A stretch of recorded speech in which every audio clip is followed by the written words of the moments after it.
বিসমিল্লাহির রহমানির রহিম।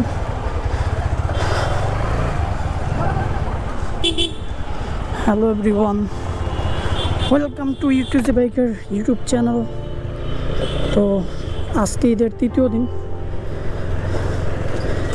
মানুষ গ্রাম থেকে আসতেছে আর আমি যাইতেছি আমার গ্রামের বাড়ি, মানে নানু বাসায় যাব। তো বর্তমানে আমি আছি ঢাকা মেডিকেলের এইখানে। তো আমি আসছিলাম একটু আমার বাইকের এখানে হাওয়া জমে গেছিলো, মূলত হাওয়াটা ছাড়লাম ব্রেকের এখানে, এই জন্য এখানে আসা। তো এখন আমি আবার আমার বাসার ওইখান দিয়েই যাব বর্তমানে, কারণ বাবুবাজার ব্রিজ দিয়ে শর্টকাট। এখন তেজপাতা গলি হয়ে যাব আর কি। আফটার লং টাইম, অনেক দিন পর নানু বাসায় যাইতেছি।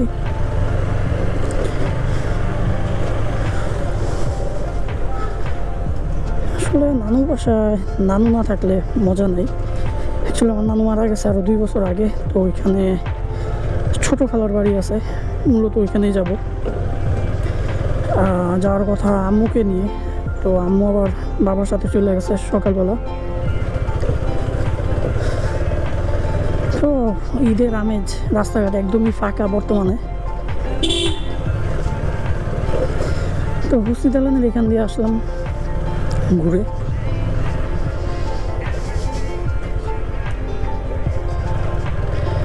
এটা হুসনি দালান।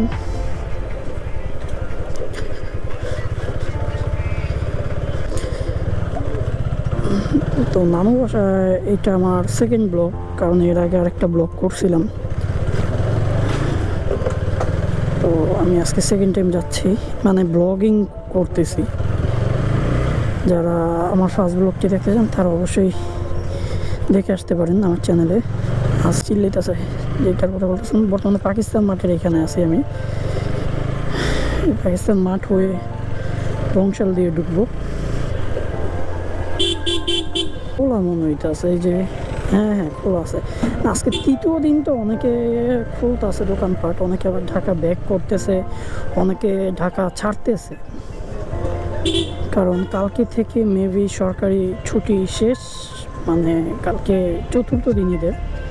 সো এই জন্য সবাই ব্যাক করতেছে, যার জন্য হয়তো দোকানপাটগুলো একটু একটু করে খুলতে শুরু করছে আর কি।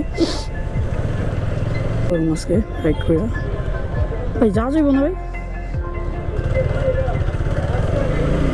আচ্ছা, আমি এইটা দেখে ভাবছিলাম এখানে রোড বন্ধ, তো কেন নেই ভাইদের জিজ্ঞাসা করলাম, তারা বললো যাওয়া যাবে। আচ্ছা, মেলা বসছিল ছোটোখাটো একটা। আসলে ঢাকায় তো, ঢাকা সিটিতে মেলাটা কল্পনার মতোই, কারণ এখানে তো ওই খোলা স্পেসই পাওয়া যায় না, মেলা বসবে কীভাবে, যার জন্য তারা রাস্তার মধ্যে বসছে। এই যে আচ্ছা, ভালোই বড় বসছিল, পুরোটা রাস্তায় মেলা বসছিল মেবি। এই যে নৌকা, নাগরদোলা নৌকা, আমি তো আসি না আসলে, ভালোই। তো বর্তমানে আমি বাবুবাজার ব্রিজে উঠতেছি। ও, বাবুবাজার ব্রিজে উঠলাম।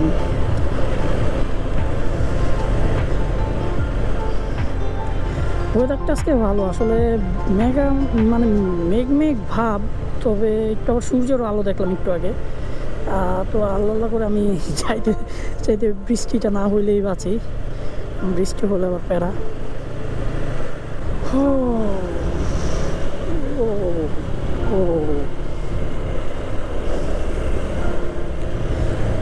জিঞ্জিরা, দোহার, আবদুল্লাপুর, মুন্সিগঞ্জ। তো আসলে আমি জিঞ্জিরা হয়ে যাব, এখান দিয়ে গেলেও রং হয়, আমি রং যাব না, একটু ঘুরে আসবো প্রয়োজন হয়। এইটা ওইখান দিয়ে যে রং মানুষ যাচ্ছে, তো রং না যাওয়াটাই ভালো। যেহেতু রোড ফাঁকা আছে, আমি ঘুরে আসলেও প্রবলেম নেই। অনেকেই যায় রং, অনেক বাইক, সিএনজি, অটো রিক্সা, এই যে এখান দিয়ে রং যাওয়া যেত হোয়াট এভার। আগে এইখান দিয়ে ইউটার্ন নেওয়া যেত, ইউটার্নটা এখন বন্ধ করে দিছে জ্যামের কারণে, কারণ প্রচুর জ্যাম লেগে যায় এখানে ইউটার্নের ফলে। যাক, ভালো হয়েছে, এটা একদিক দিয়ে ভালো হয়েছে, কারণ এখানে ইউটার্নের জন্য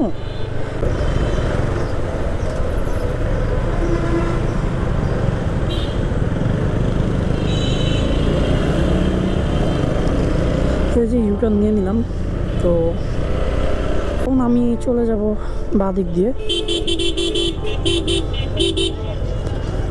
এই যে বাঁ দিকে ওই যে রুইতপুর, আটিবাজার, নবাবগঞ্জ এখান দিয়ে যাব, মানে যাওয়া লাগে। তো আমি আসলে রুইতপুরে যাব, যেহেতু আমার মূল ডেস্টিনেশন। তো আমি এখান দিয়ে যাব, এখান থেকে আরও 10 কিলো রুইতপুর। সাজেদা হাসপাতাল, এটা বাচ্চাদের জন্য, মা শিশুদের জন্য ভালো একটা মানে হাসপাতাল। এখানে ভালো সার্ভিস পাওয়া যায়।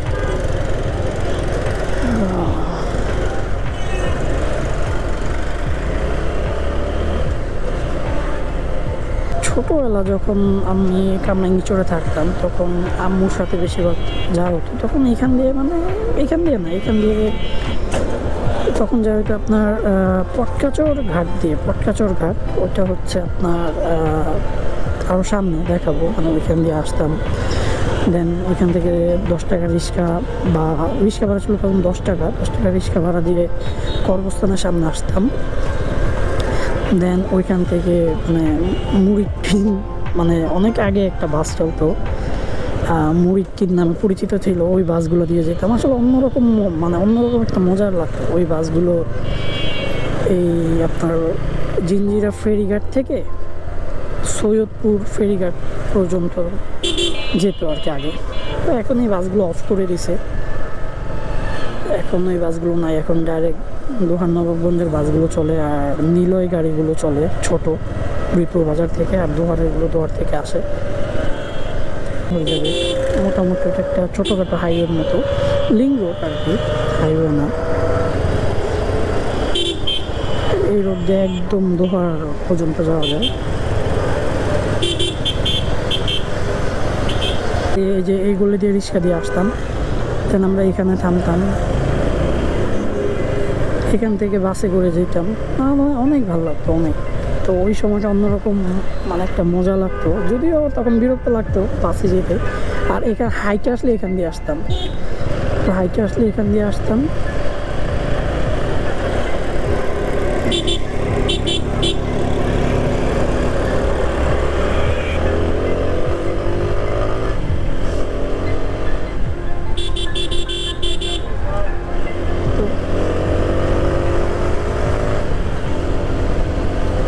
এখানে মোটামুটি রোডটা ফাঁকা আছে, টুকটুক করলাম এখানে ভালোই ফাঁকা।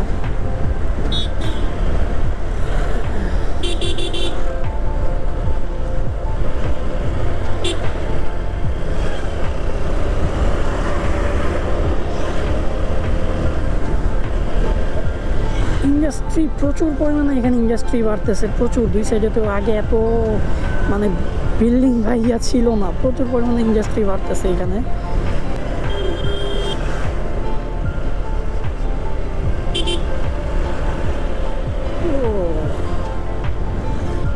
ভালো লাগতেছে, একটা গ্রাম পাইতেছি, অন্যরকম একটা স্মেল। এটা শরীফ, আই থিঙ্ক শরীফের, হ্যাঁ শরীফের এরিয়া এগুলো। না সরি, ভুল বলছি, এটা না, মেবি নগর, ঠিকই বলছিলাম। শরীফনগর শুরু, মানে এখানে যা কিছু আছে শরীফের মেলা, মানে শরীফের আন্ডার এক কথায়। আর এখানে হচ্ছে কেরানীগঞ্জের অন্যতম একটা ঐতিহ্যবাহী জায়গা, নতুন হয়েছে কয়েক বছর যাবত, ম্যাজিক ল্যান্ড। তো যারা ঢাকার মধ্যে মানে ঘুরতে চান, তাদের জন্য এই মানে কেরানীগঞ্জ ম্যাজিক ল্যান্ডটা হতে পারে একটা ভালো জায়গা। এই যে ম্যাজিক ল্যান্ড, আর হতে পারে। ওরে বাবা, পাম্পের কি অবস্থা, ওরে বাবা, এখনো কি অবস্থা পাম্পের। ভাগ্য ভালো, তেল আছে, ফুল বাচ্চা গেলাম ভাই। ঠান্ডা ঠান্ডা বাতাস, ভালোই লাগতেছে, খুব চিল একটা রাইড দিতেছি। ওয়াও, ক্ষেত আর ক্ষেত, সবুজ প্রাকৃতিক দৃশ্য, এটাই ভালো লাগে। মানে ঢাকার ক্রাউড ছেড়ে যখন আপনি কোথাও গ্রামের দিকে যাবেন, ওটা ভালো লাগবে।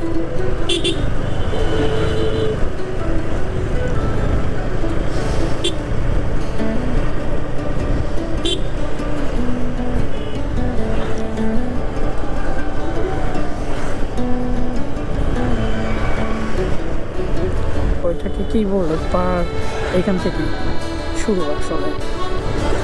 এটা বারবিকিউ রেস্টুরেন্ট আছে, ক্যাফে রেস্টুরেন্ট, সরি রিসোর্ট না, ক্যাফে রেস্টুরেন্ট এগুলো।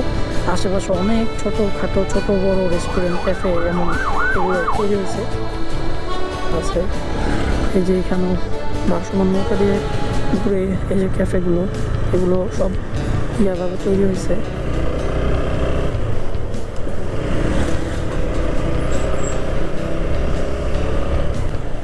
মানে অনেক প্রচুর পার্ক, ছোটোখাটো পার্ক টার্ক, মানে অনেক কিছু হয়েছে। আর এখানে আসলে আসলে ঘোরার মতো অনেক ভালো জায়গা পাবেন। এই যে ক্যাফ চারুলতা ক্যাফের অভাব নাই। তো বলতে বলতে চলতে চলতে এখন আমরা চলে আসলাম এক কোথায় বর্তমানে আছি, জায়গাটার নাম আমিও ভুলে গেছি। ইস্পাহানি কলেজের সামনে, ইস্পাহানি কলেজের সামনে একটা কবরস্থান, একটা রামেকান্দা, ও সরি রামেকান্দা চলে আসছি, রামেকান্দা। এটাই সেই ইস্পাহানি সরকারি ডিগ্রি কলেজ। এই যে এটা আই থিঙ্ক এইখানের মধ্যে এই কলেজটাই বেস্ট। হ্যাঁ, ইস্পাহানি সরকারি কলেজ। এইটা শুনছি সাত কলেজের আন্ডারে চলে গেছে।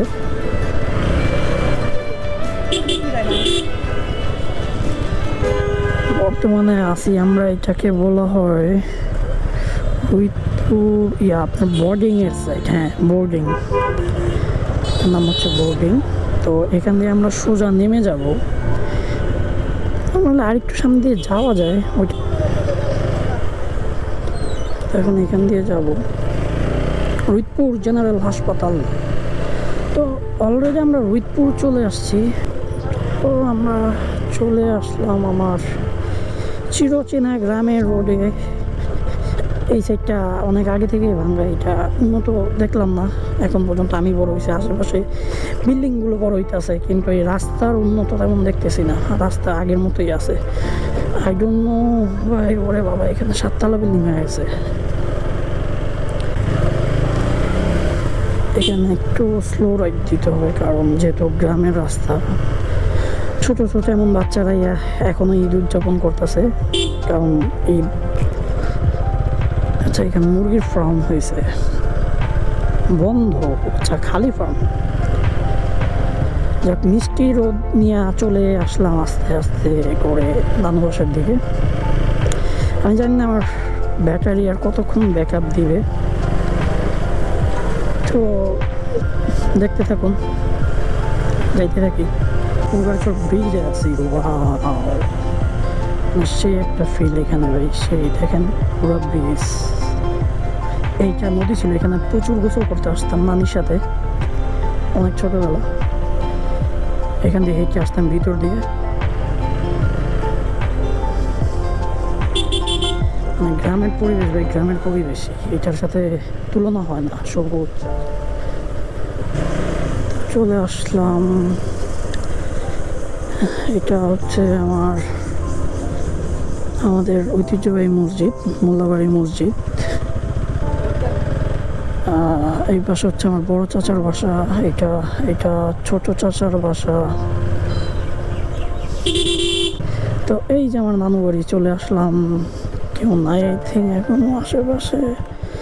উঠে যাই, নানু বাড়ি চলে আসছি ভাই। তো চলে আসলাম নানু বাড়ি।